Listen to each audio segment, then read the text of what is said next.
இந்த நாளிலும் இந்த கூடுகையில இணைந்திருக்கிற உங்கள் யாவரையும் கர்த்தராகிய இயேசு கிறிஸ்துவை அறிகிற அறிவினால் உண்டாகும் கிருபையும் சமாதானமும் பெருக கடவது என்று வாழ்த்துகின்றோம்.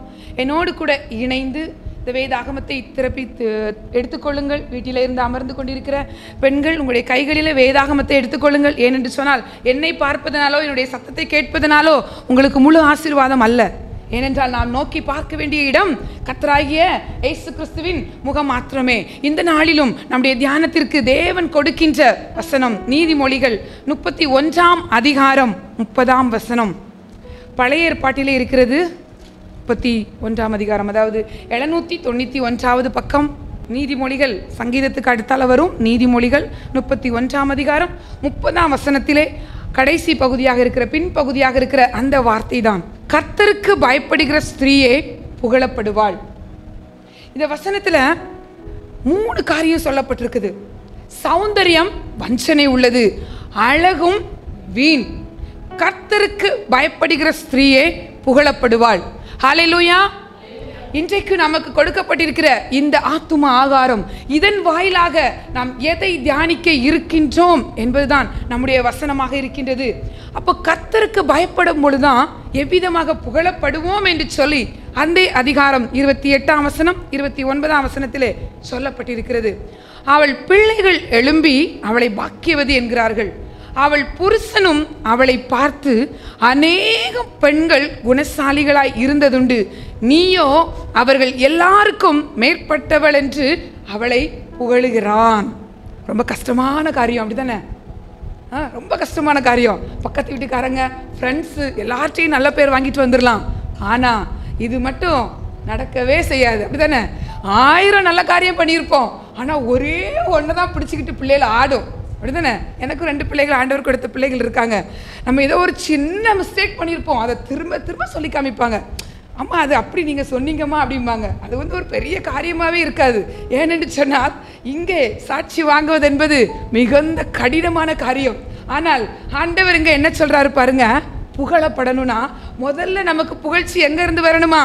பிள்ளைகளிடத்துலேருந்து வரணுமா? நீ பாக்கியவதின்னு சொல்லணுமா? எந்த பிள்ளையாவது நல்ல அம்மான்னு சொல்லுதா? ரொம்ப ரொம்ப கஷ்டமான காரியம். அந்த வார்த்தையை கேட்கவே முடியாது, அப்படித்தானே? எவ்வளவு யோசிக்காமல் திட்ட முடியுமோ யாரை தான் திட்டுவாங்க? அம்மாவை தான் திட்டுவாங்க. எல்லாரும் பிள்ளைகளாகவும் இருந்திருக்கோம், இன்னைக்கு அம்மாவாகவும் இருக்கிறோம், அப்படித்தானே? இன்னைக்கு இந்த உலகத்தில் தேவன் கொடுத்த குடும்ப உறவு ஏனென்று சொன்னால் இது பெண்கள் பகுதியாக இருப்பதனால் இதை கொஞ்சம் தெளிவாக பேசலாம் என்கிறது என்னுடைய ஆசையாகவும் இருக்கிறது. ஆனால் ஆண்டவர் எனக்கு கொடுத்த வார்த்தையும் அதுதான். அப்போ கர்த்தருக்கு பயப்படும் பொழுது இந்த புகழ்ச்சி நமக்கு வருமா? அப்போ ஒருவேளை யாரெல்லாம் என்னை பார்த்து யாருமே இதெல்லாம் சொன்னதில்லைன்னு வருத்தப்பட்டீங்கன்னா இன்னைக்கு சொல்கிற ஆலோசனை உங்களுக்கு தான். இதை நீங்கள் செய்யும் பொழுது கண்டிப்பாக உங்கள் பிள்ளை உங்களை பார்த்து சொல்லும், எங்கள் அம்மாவை மாதிரி வேறு அம்மாவே இல்லை. இன்னைக்கு இல்லைனாலும் ஒரு நாள் உங்கள் பிள்ளை சொல்கிறத உங்கள் காது கேட்பீங்க. ஏன்னா வயசுக்கு தகுந்த மாதிரி மாறிடுவாங்க, அப்படி தானே? சின்ன வயசு இடத்துல வாலிப வயசில் அவங்க கேட்டதெல்லாம் வாங்கி கொடுக்கலன்னா நம்மெல்லாம் விரோதியை விட மோசம், இல்லையா? எல்லார் வீட்லையும் அப்படி தானே அனுபவிக்கிறீங்க. இன்னைக்கு நிறைய குடும்பங்கள்லாம் அப்படி தான் இருக்குது. ஏன் நீ என்ன பத்தா அப்படின்னு சொல்லிட்டு கேட்குறாங்க. நான் உனக்குமே பிள்ளையா பிறந்தேன் பாரு. இன்னைக்கு நான் ஒரு என்ன சொல்கிறது, நடப்பை பேசுகிறேன், உலக நடப்பை பேசுகிறேன், அப்படி தானே? இன்னைக்கு குடும்பங்களில் அநேக குடும்பங்களில் பெற்றோர் கண்ணீர் வடிக்கிறாங்க. நான் உனக்கு போய் பிறந்தேன் பாரு, என் ஃப்ரெண்டுகிட்ட என்னெல்லாம் இருக்குது, என் ஃப்ரெண்டு எப்படிலாம் வரான் தெரியுமா, என்னெல்லாம் ட்ரெஸ்ஸு போட்டிருக்கான், அவங்க அம்மா என்ன டேஸ்ட்டாலாம் சாப்பாடு பண்ணி கொடுக்காங்க, உங்களுக்கு இதெல்லாம் தெரியாதா? நம்ம என்னவோ ஸ்பெஷலாலாம் கொடுத்து விடுவாங்க, அதெல்லாம் கண்ணே தெரியாதுங்க. அப்போது இன்றைக்கி இந்த காரியத்தை நான் பேசணும்னு சொன்னால் பேசிக்கிட்டே போகலாம் மணிக்கணக்கா. நம்ம எவ்வளவோ காரியங்களை பிள்ளைகளுக்காகத்தான் நம்மையே விட்டுட்டு செஞ்சு கொடுத்துருப்போம். நம்ம பலவீனமாக இருக்கும், கை கால் வலிக்கும், எலும்பி கூட நிற்க முடியாது, ஐயோ என் பிள்ளை பசியில் இருக்கானேன்னு துடி துடிச்சு செஞ்சு கொடுத்துருப்போம். இதெல்லாம் என்னம்மா இப்படி பண்ணியிருக்க, உனக்கு இது கூட பண்ண தெரியாதா? ஒரே ஒரு வார்த்தையில் நம்மளை என்ன பண்ணிடுவாங்க, காயம் இல்லை ரத்தமே வந்துடும். அந்த வார்த்தை எங்கே போய் சொல்ல முடியும்? சொல்ல முடியாது. ஆனால் அங்கே தான் ஆண்டவர் சொல்கிறாரு, உன் பிள்ளை உன்னை பார்த்து சொல்லும். எப்போ சொல்லும்? கர்த்தருக்கு பயப்படும் பொழுது சொல்லும். ரொம்ப அருமையாக இருந்துச்சுங்க. ஆண்டவர் எனக்கு இந்த வரிகளை சொல்லிக் கொடுக்கும் பொழுது நீதிமொழிகள் 31ஆம் அதிகாரம் தெரியாதவங்க யாருமே இருக்க மாட்டாங்க. குணசாலியான ஸ்திரியை பற்றி சொல்லப்பட்டிருக்கு. ஆனால் எனக்கு ஆண்டவர் சொன்ன அந்த வசனத்தை பாருங்க, அழகு வீண். என்னென்னு சொன்னால் நம்ம தொடர்ந்து 2-3 வாரம் நம்ம தியானிக்கிறது அழகை பற்றி தான். எப்படியெல்லாம் நம்ம அலங்கரிக்கணும். முதல்ல குணத்தால், சாந்தமும் அமைதலும் உள்ள குணம். அடுத்து வந்து நற்கிரியைகளால் அலங்கரிக்கணும். போன வாரம் பார்த்தோம் நற்கனிகளால் அலங்கரிக்கணும். அப்பா நான் எதை குறித்து சொல்ல வேண்டும்? சில சகோதரிகள் என்னோடு கூட சொன்னாங்க, அக்கா நீங்கள் தொடர்ந்து ஒரே வசனம் பேசுகிற மாதிரி தான் இருக்குது, ஆனால் ஒரே சத்தியம் இல்லை, ஒவ்வொரு நாளும் வேற வேற சத்தியங்களை தேவன் எனக்கு சொல்லிக் கொடுக்கிறார் அப்படின்னு சொன்னாங்க. அப்போ நான் சொன்னேன், இது விசேஷித்த விதமாக நீங்கள் அதில் கலந்து கொள்கிற ஒவ்வொரு பெண்களுக்குள்ளாகவும் இந்த குணத்தால் அலங்கரிக்கிறப்படவர ஏசப்பா என்னைய வெளியே கூட்டிகிட்டு போக மாட்டாங்க. இதை குறித்து நீங்கள் இதை ஒப்பு கொடுக்கணும். இதால நீங்க அலங்கரிக்கப்படணும், பரிசுத்தத்திற்கு பங்குள்ளவர்களாய் மாற வேண்டும். ஏனென்று சொன்னால் அநேக சத்தியங்கள் இன்னைக்கு போதிக்கப்படுகிறது. ஆனால் எப்படி வாழ வேண்டும் என்று வாழ்க்கைக்குரிய சட்டங்களை போதிப்பது மிகவும் குறைவான காரியமாக இருக்கின்றது. இன்னைக்கு உலகத்துல எப்படினாலும் வாழலாம், ஆனா உலக பிரகாரமா ஒரு பிரச்சனை வந்துட்டுனா அங்க வந்து சட்டத்தை கையில் எடுத்துருவாங்க. அப்படிதானே? கோர்ட்டுக்கு போனா என்னது, அங்க வந்து சட்டம்ன்றுவான். வாழும்போது ஒருத்தரும் ஒன்றும் சொல்ல மாட்டான், நீ என்னன்னாலும் பண்ணுன்னு சொல்லிட்டு சொல்லிட்டு முடிவு எங்க தான் நிக்குது? சட்டத்துல வந்து நிப்பாட்டுவாங்க இல்லையா? இந்த சட்டத்துல இப்படி சொல்லி இருக்கு, இந்த சட்டத்தின்படி நீ இந்த குற்றமுடையவன், அங்கே தண்டனை கொடுக்கப்பட்டு விடுகிறது. ஒரு உலகத்திலே, அழிந்து போகிற உலகத்திலே, அழிந்து போகிற வாழ்க்கையிலே இப்படி நமக்கு சட்டங்கள் இருக்குமானால் நாம் அழியாமல் பரலோகத்திற்கு போகக்கூடிய ஆத்துமா இருக்கின்றதே, இந்த ஆத்துமாவிலே சட்டங்கள் நம்ம ஃபாலோ பண்ண வேண்டாமா? ஃபாலோ பண்ண வேண்டும் அல்லவா? நாம் இந்த காரியங்களை கைக்கொள்ளும் பொழுதுதான் இங்கே நமக்கு சொல்லப்படுகின்ற அந்த புகழப்படுதல் நம்முடைய வாழ்க்கையிலே வரும் என்று சொல்லப்பட்டிருக்கிறது. அப்போ நம்ம இப்போ என்ன பண்ணணும்? நம்முடைய குணத்தை முதல்ல ஆராய்ச்சி பார்க்கணும் இல்லையா? எதற்கு? நம்முடைய இருதயம் தான் முதல்ல நம்மளை என்ன கண்ட்ரோல் பண்ணுது? நம்முடைய அவயவங்களாக இருக்கிற அந்த 5 அவயவங்களை கண்ட்ரோல் பண்ணுகிறது இல்லையா? பார்க்கறது, பேசுறது, கேட்கறது எல்லாத்தையுமே கண்ட்ரோல் பண்ணுறது, நம்ம கைகளை எல்லாத்தையுமே கண்ட்ரோல் பண்ணுறது இருதயம் தான். அப்போ அந்த இருதயம் முதல்ல சுத்திகரிக்கப்படணும். இருதயம் சுத்திகரிக்கப்படும் பொழுதுதான் நம்ம எப்படிப்பட்டவர்களாய் மாறுகின்றோம். அந்த 29ஆம் வசனத்திலே சொல்லப்பட்டிருக்கு பாருங்க, அநேகம் பெண்கள் குணசாலிகளாய் இருந்தது உண்டு. அப்போ நம்ம மாத்திரம் இல்லை, நிறைய பெண்கள் இன்னைக்கு குணசாலிகளா வாழ்ந்துட்டு போயிருக்காங்க, வாழ்ந்துட்டு இருக்காங்க. இன்றைக்கும் அநேக பேருக்கு அந்த ஆசீர்வாதங்கள் கொடுக்கப்பட்டிருக்கு. ஆனா நமக்கு கொடுக்கப்பட்ட புருஷன் நம்மளை பார்த்து என்ன சொல்லணுமா? அவர்கள் எல்லாருக்கும் மேற்பட்டவள், நீ அதை விட கொஞ்சம் ஸ்பெஷல் அப்படின்னு சொல்லிட்டு நம்மகிட்ட நம்ம குணத்தை சொல்லணுமா? இது நடக்குமாங்க? நடக்குமா? சாத்தியமா? எனக்கு தெரியலங்க. 99% தெரியலங்க. இன்னைக்கு அவங்க தப்பு பண்ணுவாங்க. யாரு? நமக்கு கொடுக்கப்பட்ட கணவன் ஏதோ தப்பு பண்ணி குடும்பத்தில் நஷ்டம் வந்துருங்க. ஆனால் என்ன தெரியுமா சொல்லுவாங்க? அவ தான் எனக்கு அந்த ஆலோசனை கொடுத்துட்டாங்க, அவ சொன்னதை கேட்டுட்டேன். நமக்கு அதுக்கும் துளி கூட சம்பந்தம் இருக்காது. ஆனால் என்ன வார்த்தை தெரியுமா சொல்லுவாங்க? அவ தான் சொல்லிட்டா, முழு இதையும் தூக்கி நம்ம தலைமையில வச்சிருவாங்க. நடப்பு இதாங்க, இன்னைக்கு உலக நடப்பு தான். நான் நிறைய பெண்களை சந்திக்கின்றேன், அதனால எனக்கு இந்த காரியங்கள் தெரியும். அழுவாங்க, அக்கா நான் எதுவுமே தப்பு பண்ணலக்கா, ஆனால் இன்னைக்கு நீ இப்படிலாம் சொல்லிட்டாங்கக்கா, என்னால் தாங்க முடியலக்கா, நான் உயிரோட இருக்கணுமா, செத்துறேன். இப்படிலாம் கூட அந்த வேதனை அவங்கள வழி நடத்துது. ஏன்னு சொன்னால் சில வார்த்தைகளை தாங்குவதற்கு அங்கேயும் பலன் இல்லை, சொல்றவங்களுக்கும் பலன் இல்லை. ஏதோ ஒன்று கொட்டிட்டு போயிடுறாங்க, குப்பை மாதிரி இல்லையா? ஆனா ஆண்டவர் சொல்றாரு, நீ கர்த்தருக்கு பயப்படுவன்னு சொன்னா இந்த புகழப்படுதல், இந்த புகழ்ச்சி உனக்கு உருவாகும். சரி, கர்த்தருக்கு பயப்படுறதுனா என்ன?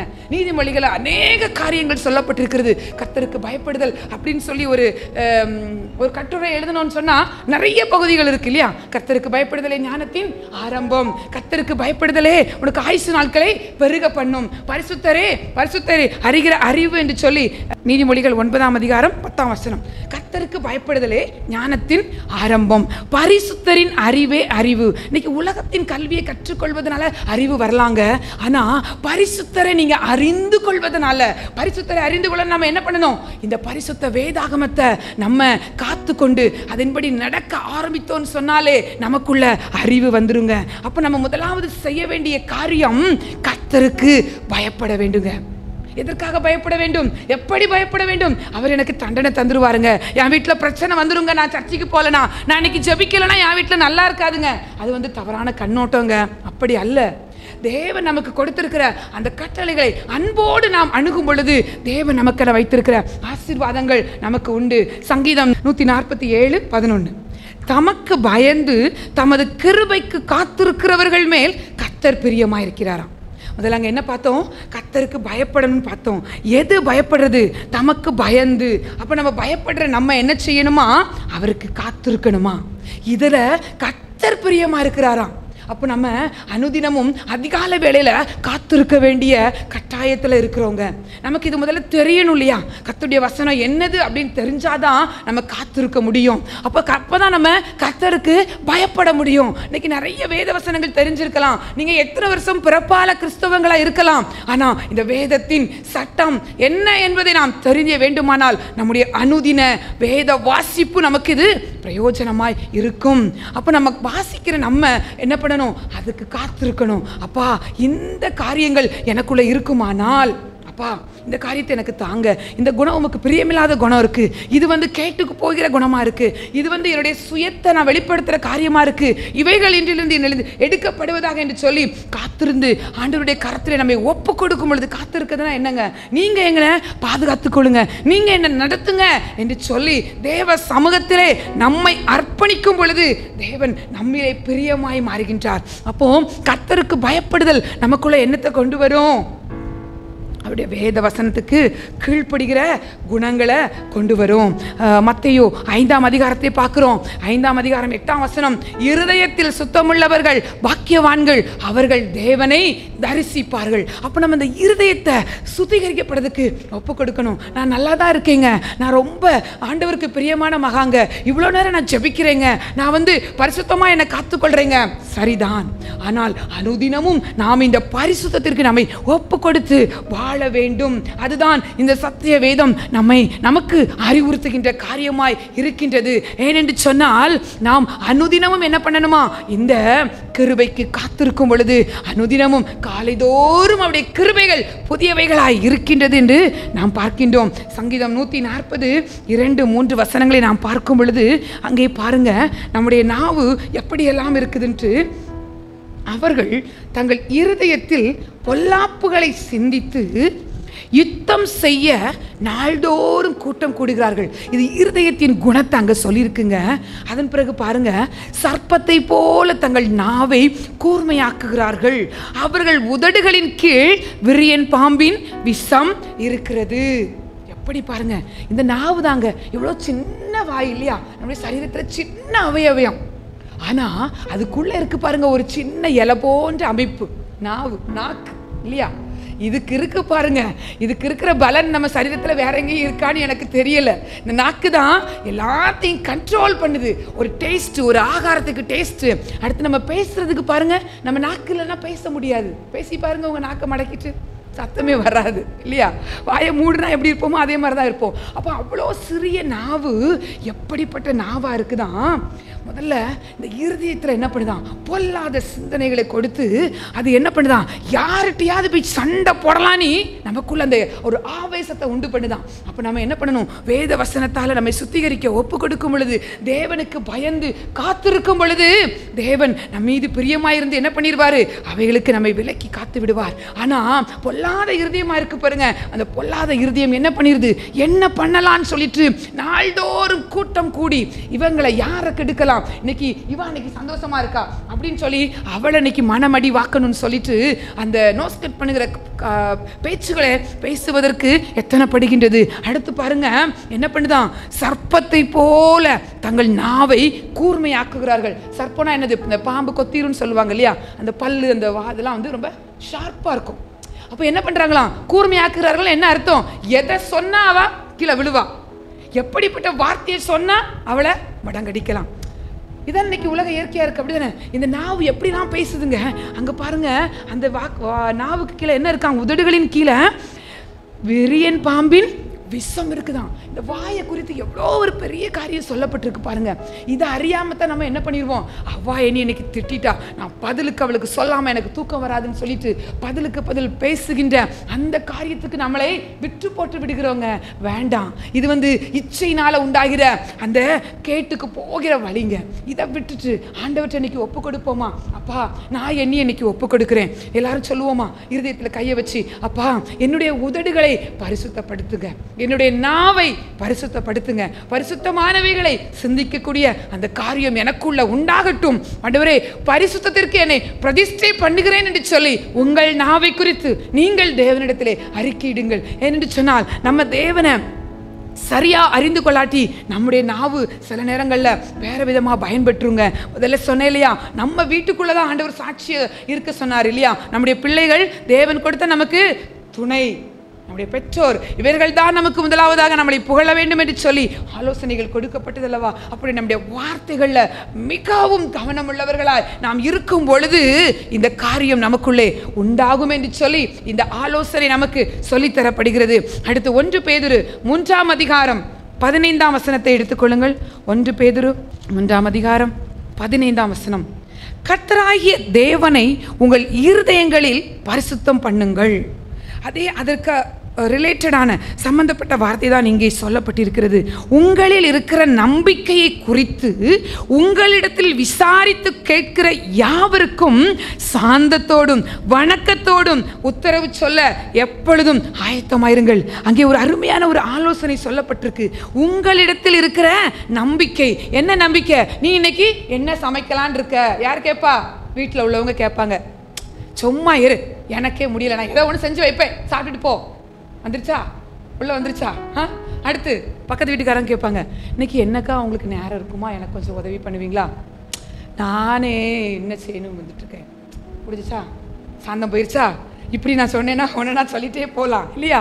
அடுத்து ஃபோன் பண்ணி நம்ம ஃப்ரெண்ட்ஸ் யாராவது இருப்பாங்க, ஏய் என்னடி பண்ணுற, இன்னைக்கு எனக்கு ஹெல்ப் பண்ண வருவியா? அதெல்லாம் முடியாது, நான் இன்னைக்கு தான் தூங்கலான் இருக்கேன், போ, இன்னைக்கு முடியாது என்னால் இல்லையா.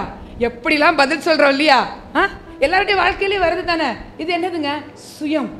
நம்மளை மட்டுமே யோசிச்சுட்டு இருக்கிறோம். நான் ஆனால் தேவன் சொல்லுகின்றார், உங்களிடத்தில் இருக்கிற நம்பிக்கை. யாராவது ஒருத்தங்க நீ எப்படி இருக்கான்னு கேட்டா நம்ம தேவனுடைய பிள்ளை இல்லையா. தேவன் நமக்கு இன்னைக்கு சுகம் கொடுத்திருக்கிறார். இயேசுவினுடைய நாமத்தினால, அவருடைய கிருபையினால நான் சுகமாய் இருக்கிறேன் என்று சொல்வதற்கு பழகுவோம். நம்ம ஒருவேளை வியாதியா இருந்தா கூட தேவன் என்ன படுத்தி விடுவார், நம்மளை சுகம் தந்து விடுவார். அதுதான் இங்கே சொல்லுகின்றது, உங்களிடத்தில் இருக்கிற நம்பிக்கை. எதை குறித்து? நீங்கள் அனுதினமும் ஜீவிக்கிறீர்களே அந்த வாழ்க்கையில நீங்கள் தேவனை குறித்து நம்பிக்கொண்டிருக்கிற. ஏனென்று சொன்னால் நாம் கிறிஸ்துவை அறிவிப்பதற்கு அவருடைய கரத்தின் செய்கையாய் இருக்கிறோம் இல்லையா. அவருடைய புகழை அறிவிப்பதற்கு நம்மளை உருவாக்கி இருக்கிறார். அப்ப நம்ம உருவாக்கப்பட்ட நோக்கம் என்ன? நம்ம இடத்துல வர்றவங்களுக்கு நம்ம கசப்பான காரியத்தை கொடுக்க போறோமா? இல்ல ஏசப்பா என் கூட இருக்காங்க, நான் இயேசுவின் பிள்ளை, நமக்கு தலைவலி இருந்தா கூட வர்றவங்களுக்கு நம்ம என்ன பண்ணணும்? இல்லக்கா கொஞ்ச நேரம் அமைதியா இருங்க, நான் உங்ககிட்ட சொல்றேன் அப்படின்னு சொல்லிட்டு நம்முடைய சாந்தத்தை முதலாவதாக நம்ம என்ன பண்ணணுமா? வெளிப்படுத்தணுமா. அடுத்து பாருங்க, நம்ம உத்தரவு எப்படி இருக்கணுமா? வணக்கத்தோடும். அதுக்காக குனிஞ்சு அவங்க காலில் விழணும் அப்படி இல்லை. நம்முடைய வார்த்தையில் அந்த சாந்தமும் வணக்கமும் வெளிப்படணும். எனக்கும் சேர்த்து தான் சொல்றேன். நான் எனக்கும் இது ஆலோசனையாக தான் ஆண்டவற்றை நான் பெற்றுக்கிட்டேன் இல்லையா. வாழ்க்கையில எல்லாருக்கும் எல்லா சூழ்நிலையும் வரும். ஒருவேளை நம்முடைய அண்டை வீட்டுக்காரங்க பிறர் நம்மகிட்ட வந்து பேசினாங்கன்னா நம்ம அமைதியாக சொல்லிடலாம். ஆனால் வீட்டுக்குள்ளே எப்படி இருக்கிறோம்? சாட்சி எங்கே தான் வரணும்? பிள்ளைங்க தரணும். ஃபர்ஸ்ட் பாயிண்ட் பிள்ளைங்க, 2வது கர்த்தர் கொடுத்த துணை. இந்த 2 பேர்கிட்ட சாட்சி வாங்கிறதுக்கு தான் இன்னைக்கு ஆலோசனை வந்துட்டு இருக்கு.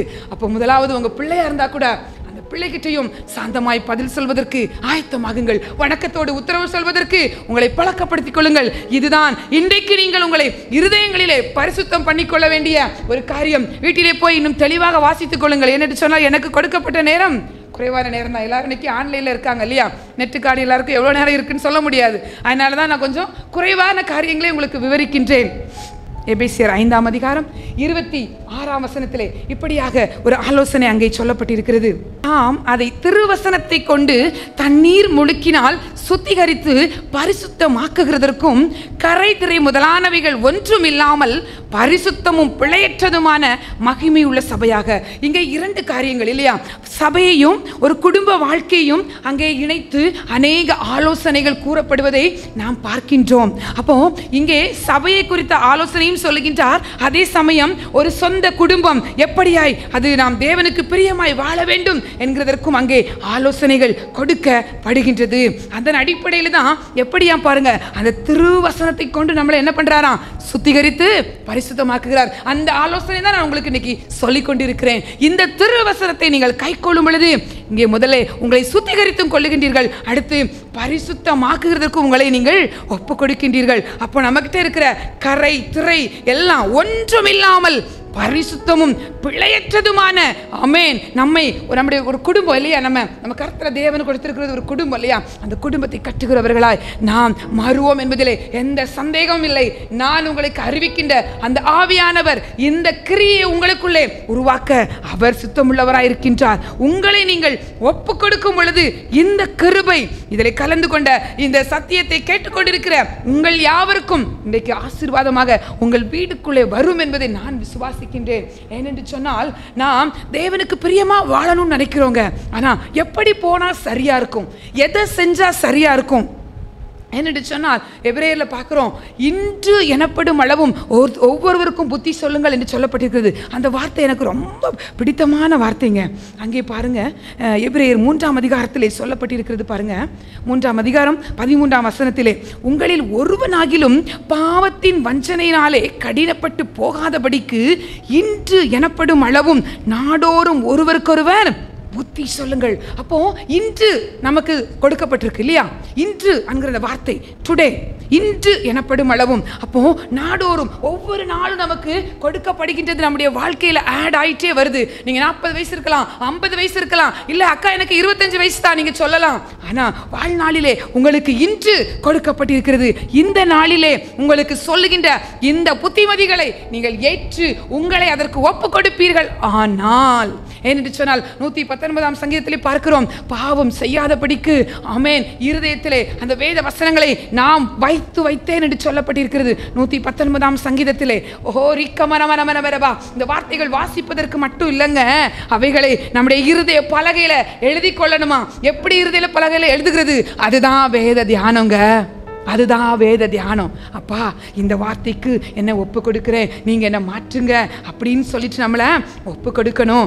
119ஆம் சங்கீதம் 11ஆம் வசனத்தில் இருக்கிறது பாருங்க, நான் உமக்கு விரோதமாய் பாவம் செய்யாதபடிக்கு உமது வாக்கை என் இருதயத்தில் வைத்தேன். அப்போ நம்ம வைக்க வேண்டிய இடம் நம்ம செல்ஃப் இல்ல, இந்த வேத வசனங்களை வைக்க வேண்டிய இடம் எங்க? இருதயமாகிய பொக்கிஷம். அப்ப தேவனுடைய கரத்துல நம்மளை ஒப்பு கொடுத்து, அப்பா இந்த பொக்கிஷத்துல உங்க வார்த்தைகளால நான் என்னை அலங்கரிக்க விரும்புகிறேன்ப்பா.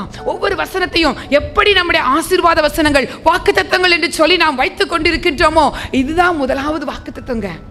நம்மளை சரி பண்ணுகின்ற இந்த வாக்குத்தத்தங்கள் நம்முடைய இருதயத்திலே இருக்குமானால் நம்ம எப்படிப்பட்டவர்களாய், தேவனுக்கு பிரியம் உள்ளவர்களாய் மாறுகின்றோம். அதை நாம் மறந்து விட வேண்டாம். அநேக வேத சத்தியங்கள் தெரியும், ஆனால் நான் இன்னைக்கு உங்களுடைய அலங்கரிப்பிலே சின்ன சின்ன கரெக்ஷன்ஸ், நீங்க இதை செய்யும் போது இன்னும் அழகுள்ளவர்களாய் மாறுகின்றீர்கள். அதற்காகத்தான் இந்த ஆலோசனைகள் இன்றைக்கு புத்திமதிகளாக உங்களுக்கு சொல்லப்படுகின்றது. அடுத்து பாருங்க, 1 தெசலோனிக்கேயர் 3ஆம் அதிகாரத்துல 12ஆம் வசனமும் 13ஆம் வசனமும் விதமாக உங்களுக்கு ஒரு ஆலோசனையை சொல்லுகின்றது.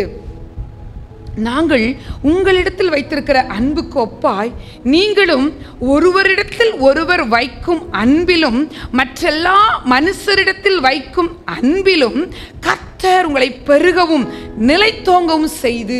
அப்போ பாருங்க, நம்ம இடத்துல அன்பு இருந்துட்டா மட்டும் போதாதுங்க. ஒருவேளை நீங்க அன்பை கடைபிடிக்கிறவங்களா இருக்கலாம், என்ன மாதிரி நான் பிறனையை நேசிக்கிறேங்க, நான் இந்த வேத வசனத்துக்கு என்ன ஒப்பு கொடுக்கிறேன்னு சொல்லிட்டு நீங்க செய்யலாம். ஆனா அந்த அன்புல என்ன பண்ணணுமா, உங்களை பெருகிறதற்கும் அதிலே நிலைத்தோங்க செய்து, அப்ப நீங்க அதுல நிலைத்து இருப்பதற்கும் இந்த வேளையில இந்த நாள்ல ஆண்டவர்கிட்ட கேளுங்க. அப்பா, நான் அன்பை செலுத்தணும்னு நினைக்கிறேன், ஆனா எல்லா சூழ்நிலையிலும் என்னால் அதை இருக்க முடியலப்பா, ஒப்பு கொடுங்க. அப்பா, இந்த அன்புல நான் பெருகவும் நிலைத்தோங்கவும் செய்வீராக என்று சொல்லி இந்த பரிசுத்தமாக்குதல், இந்த கீழ்ப்படிதல் எனக்குள்ள உண்டாகட்டும் சொல்லிட்டு ஒப்பு கொடுங்க. ஏனென்று சொன்னால் இது மிகவும் விலையேறப்பட்டதா இருக்கிறது. அங்கே பாருங்கள், 13ஆம் வசனத்திலே இவ்விதமாய் நம்முடைய கர்த்தராகிய இயேசு கிறிஸ்து தம்முடைய பரிசுத்தவான்கள் அனைவரோடும் கூட வரும்போது நீங்கள் நம்முடைய பிதாவாகிய தேவனுக்கு முன்பாக பிழையற்ற பரிசுத்தம் உள்ளவர்களாய் இருக்கும்படி உங்கள் இருதயங்களை ஸ்திரப்படுத்துவாராக. எங்க நம்மள சொல்றாரு பாருங்க, ஆண்டவர் ஒரு நாள் நாம் விசுவாசிக்கிறோம் இல்லையா, அந்த பரலோக ராஜ்யத்துக்கு நம்மளும் போவோம்னு சொல்லிட்டு அன்னைக்கு அவர் முன்பதாக நாம பிழை இல்லாதவர்களாய் நிற்பதற்கு இந்த பரிசுத்தம், இந்த இருதய சுத்தம் நம்மை தகுதிப்படுத்தும் என்று சொல்லி ஆலோசனைகள் நமக்கு சொல்லப்பட்டிருக்கிறது. தேவனுக்கு பிரியமான அன்பானவர்களே, இன்று உங்களுக்கு சொல்லப்படுகின்ற இந்த ஆலோசனைகள் உங்கள் வாழ்க்கையிலே இருக்கின்ற அந்த தூசு போன்ற இருள்களை நீக்கி தேவனுக்கு முன்பாக உங்களை கொண்டு சேர்க்கின்ற ஒரு காரியம். இதை நீங்கள் மறந்து விட வேண்டாம். இது தொடர் தியானமாக எடுத்து, அப்பா நான் என் இருதயத்தில் இந்த வசனங்களை வைத்துக் கொள்கிறேன். அப்பா நான் என்னை பரிசுத்தமுடையவளாய் நான் என்னை மாற்றுகின்றேன் என்று சொல்லி, என்னை கீழ்ப்படுதலின் இருதயத்தை எனக்கு தாரும் என்று சொல்லி தேவனிடமாய் நம்மை ஒப்புக் கொடுப்போம். நாம் இந்த செய்திக்கெல்லாம் ஆதார வசனமாய் இருக்கின்ற 1 பேதுரு 3ஆம் அதிகாரம் 4ஆம் வசனத்திலே சொல்லப்பட்ட ஆலோசனை என்னது? சாந்தமும் அமைதலும் உள்ள ஆவி. அது எங்க இருக்குதான்? இருதயத்துல மறைந்திருக்கிற குணம் என்று சொல்லிவிட்டார். இது அழியாதுங்க, இது வாடி போகாதுங்க. இந்த உலகத்தின் அலங்கரிப்பெல்லாம் வீண் என்று சொல்லப்பட்டிருக்கிறது. தமிழ்ல ரொம்ப எப்படி சொல்றது, ரொம்ப அழகா சொல்லியிருக்கு. ஆனா இங்கிலீஷ்ல எடுத்து பாருங்க, அது ஒளிஞ்சு போன்னு சொல்லப்பட்டிருக்குங்க. அது அழிஞ்சு போயிருன்னு சொல்லப்பட்டிருக்குங்க.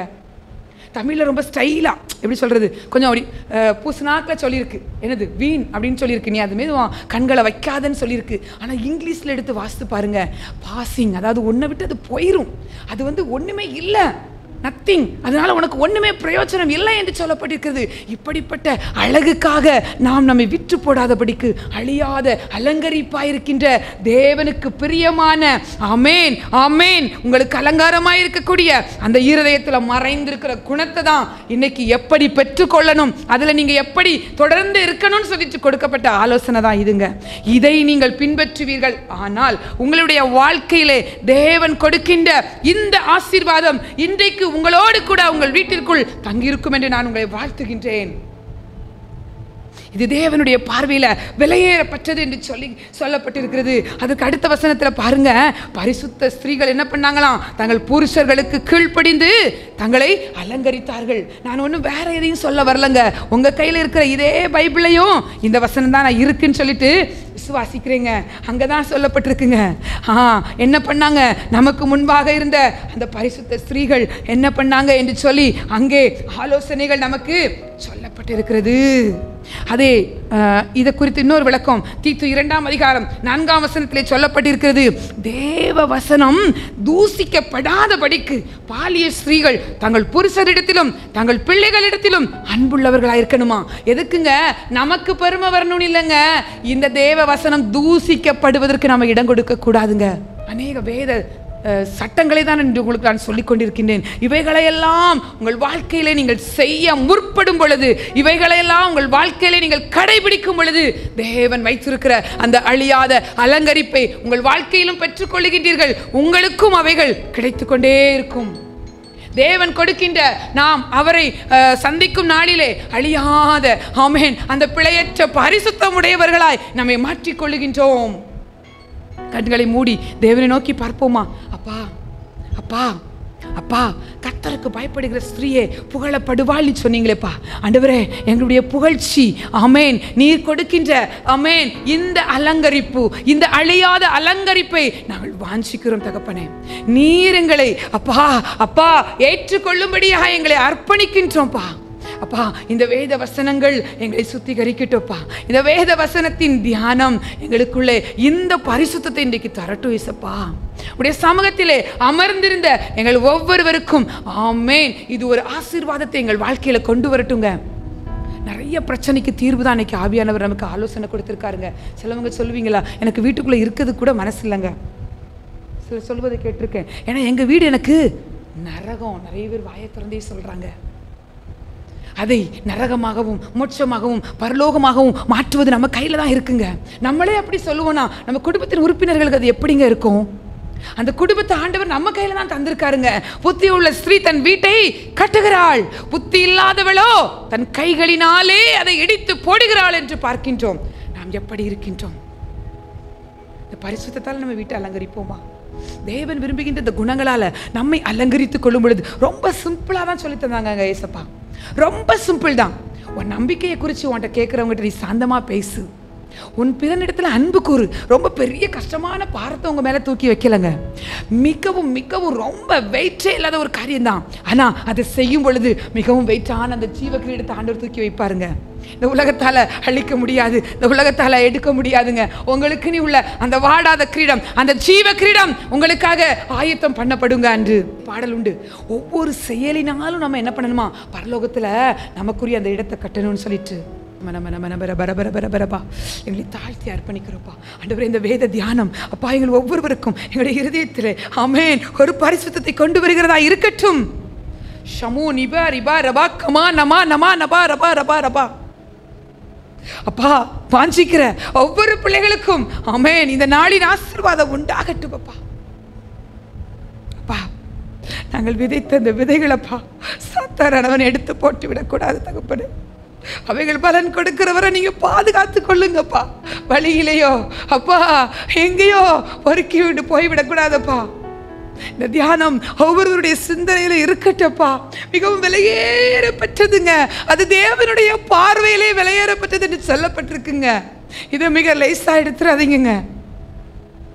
ஏதோ ஒரு பிரசங்கம் அதோட இது ஒண்ணு அப்படின்னு நினைச்சிடாதீங்க. இதனுடைய வேல்யூ, இதனுடைய மதிப்பு இந்த உலகத்துல இல்லைங்க. இதனுடைய மதிப்பு இந்த உலகத்துல இல்லவே இல்லைங்க. எந்த ஒரு பொருளுக்குமே இல்லைங்க. இதை புரிந்து கொண்டோன்னு சொன்னா இதுக்கு நேரம் கொடுக்காம நம்ம இருக்கவே மாட்டோங்க. அநேக பெண்கள் என்னிடத்துல ஆலோசனையாக கேட்பதுண்டு. என்ன சொல்வாங்க தெரியுமா? அவங்க பிரச்சனையெல்லாம் சொல்லுவாங்க. ஐயோ இவ்வளோ பிரச்சனை, என் குடும்பத்தில் அன்றைக்கி கல்யாணம் முடிஞ்ச நாளில் இருந்தே இவ்வளோ பிரச்சனைங்க, அதனால தான் நான் இன்றைக்கி நினச்சிட்டேன் இவர் கூட என்னால் வாழ முடியாதுங்க. தேவன் உங்களுக்கு கொடுத்த குடும்பங்க, என்ன உதறி விடலான்னு நினைக்கிறீங்க? அவர் சரியில்லை, அவர் சரியில்லை தாங்க. ஆனால் நீங்கள் சரியாக இருக்கீங்களா? அவர் சரியில்லாமல் இருக்கட்டுங்க, ஆனால் நீங்கள் சரியாக இருக்கீங்களா?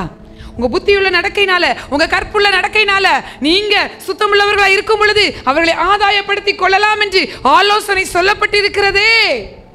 இப்போ பார்த்தோம் இல்லையா, தீத்துல தேவ வசனம் தூசிக்கப்படாதபடிக்கு நீங்க என்ன பண்ணணுமா? உங்க பெருமைக்கு அல்ல, உங்களை நல்ல அம்மான்னு சொல்றதுக்கு மட்டும் இல்ல, தேவ வசனத்தை தூசிக்க கூடாது நீங்க பாதுகாக்கணும்னு நினைச்சீங்கன்னா உங்க பிள்ளைகள் இடத்துல அன்பா இருக்கிறதுக்கு இந்த வேளையில ஒப்பு கொடுங்க. அப்பா இந்த அன்பு, இந்த சாந்தம், ஆமென், இவைகளால் என்னை அலங்கரிக்க ஒப்பு கொடுக்கிறேன் என்று சொல்லி ஒப்பு கொடுங்க. நம்ம நம்ம நம்ம ரபா ரபா ரபா ரபா ரபா ஓ ரீதராக்குமோ நம்ம நம்ம நம்ம நம்ம நம்ம நம்ம ரப ரப ரப ரபா. அப்பா அப்பா இந்த வேளையில் உம்மை நோக்கி பார்க்கிற ஒவ்வொரு இருதயங்களையும் ஆமேன் ஆமேன் நீர் ஆளுகை செய்து நடத்தும்படியாய் உடைய சமூகத்திலே கொண்டு வந்திருக்கிறோம் தகப்பனே. நீரே ஆளுகை செய்யும்படியாய் ஒப்பு கொடுக்கிறப்பா. ஸ்தோத்திரம் ஸ்தோத்திரம் ஸ்தோத்திரம் ஸ்தோத்திரம் ஸ்தோத்திரம். ஹல்லேலூயா ஹல்லேலூயா ஹல்லேலூயா ஹல்லேலூயா. அப்பா உம்முடைய கிருபைக்கு பிள்ளைகளை ஒப்பு கொடுக்கிறப்பா, ஆசீர்வதிக்கும்படியாய். ஆமென் ஆமென். நாமெல்லாம் பரிசுத்தராவதே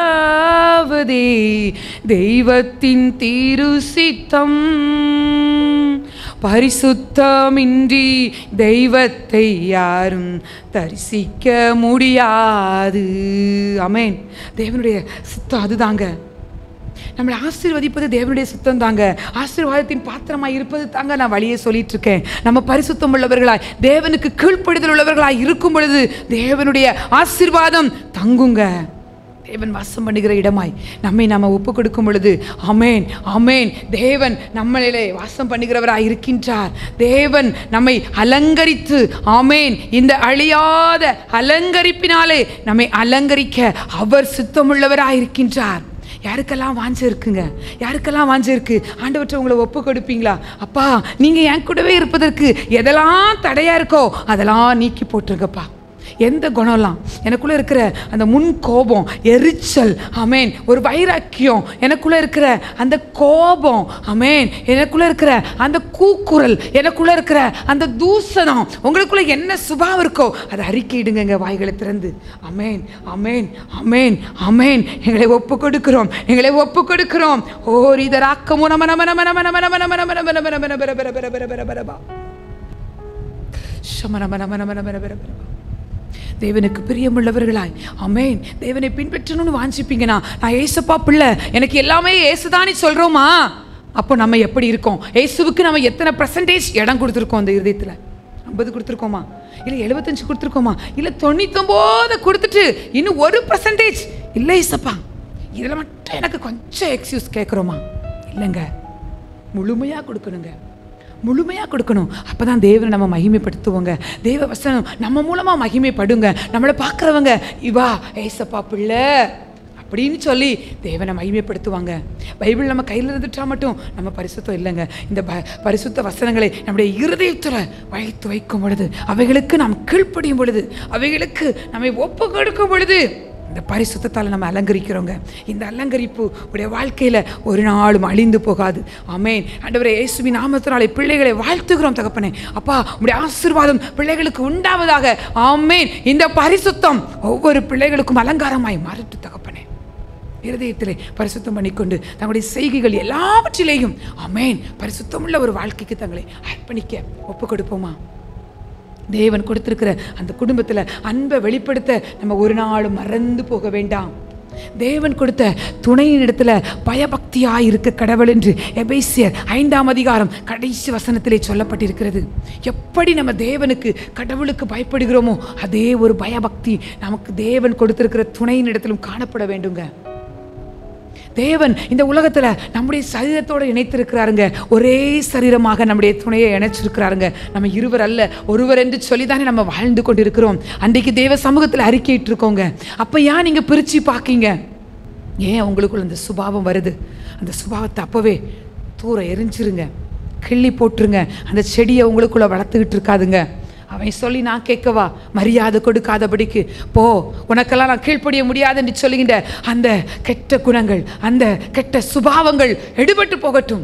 என்னதான் இருக்கட்டுமே, உங்கள் புருஷருக்கு மரியாதை கொடுங்க. முதல்ல வயசு வித்தியாசம் இதில் பார்க்காதீங்க.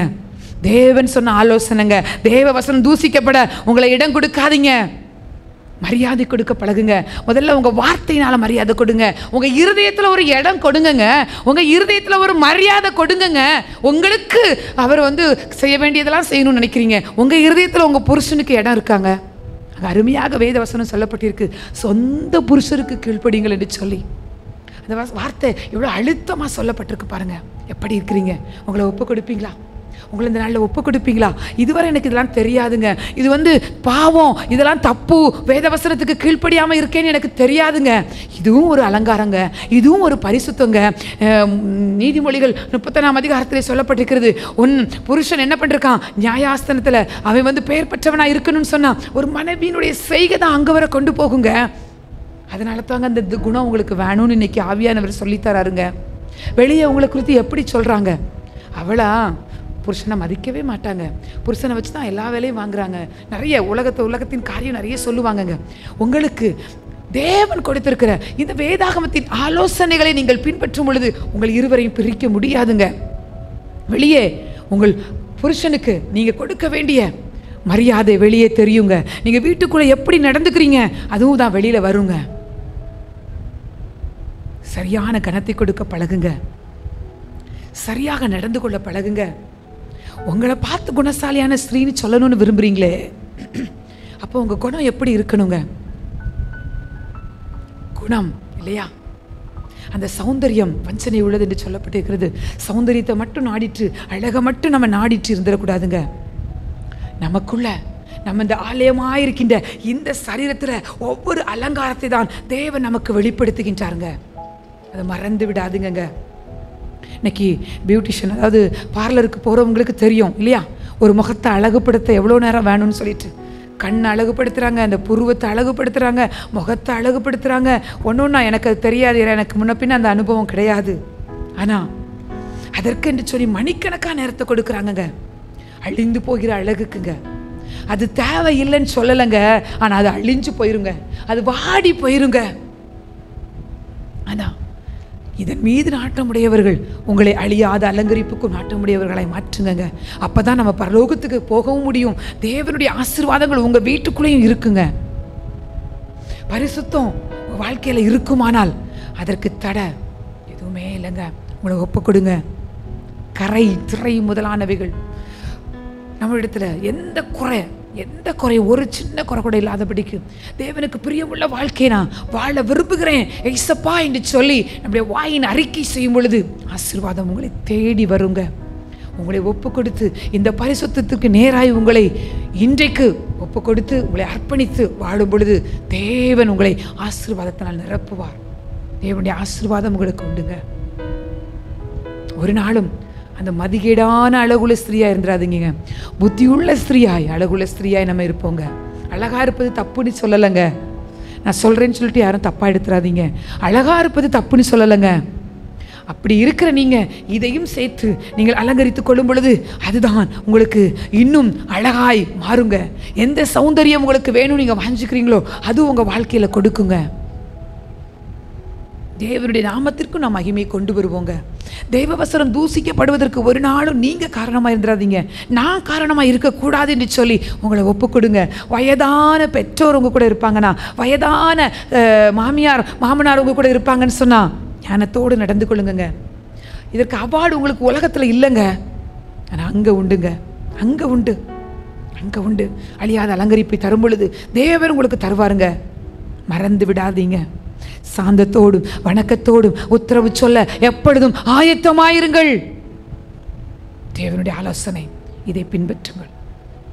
எல்லாவற்றுக்கும் மேலான தேவ சமாதானம் உங்களை ஆளுகை செய்ய கடவுது. எல்லாவற்றுக்கும் மேலான தேவ சமாதானம் உங்களை ஆளுகை செய்ய கடவுது. தேவ சமாதானம் உங்கள் இருதயங்களில் பெருக கடவுது. தேவ சமாதானம் உங்கள் இருதயங்களில் பெருக கடவுது. தேவ சமாதானம் உங்கள் இருதயங்களில் பெருக கடவுது. ஆண்டவர் சொல்கிறதுனால இந்த ஆசீர்வாதத்தை இன்று உங்களுக்கு நான் சொல்லியிருக்கின்றேன். உங்கள் இருதயத்தை பரிசுத்திற்கு ஒப்பு கொடுத்த ஒவ்வொருவருக்கும் இந்த ஆசீர்வாதம் உங்க கூடவே இருக்குங்க. இயேசுவின் நாமத்தினாலே எங்களை ஒப்பு கொடுத்துக்கிறோம், தாழ்த்தி அர்ப்பணிக்கிறோம். ஆசீர்வதித்து எங்களை வழிநடத்தும். இயேசுவின் நாமத்தில் ஜெபிக்கிறோம் எங்கள் நல்ல பிதாவே. ஆமேன், ஆமேன், ஆமேன். எல்லாரும் சேர்ந்து சொல்லலாம். என் ஆத்துமாவே கர்த்தரை ஸ்தோத்திரி, என் முழு உள்ளமே அவருடைய பரிசுத்த நாமத்தை ஸ்தோத்திரி. என் ஆத்துமாவே கர்த்தரை ஸ்தோத்திரி, கர்த்தர் செய்த சகல உபகாரங்களையும் மறவாதே. ஆமேன், ஆமேன்.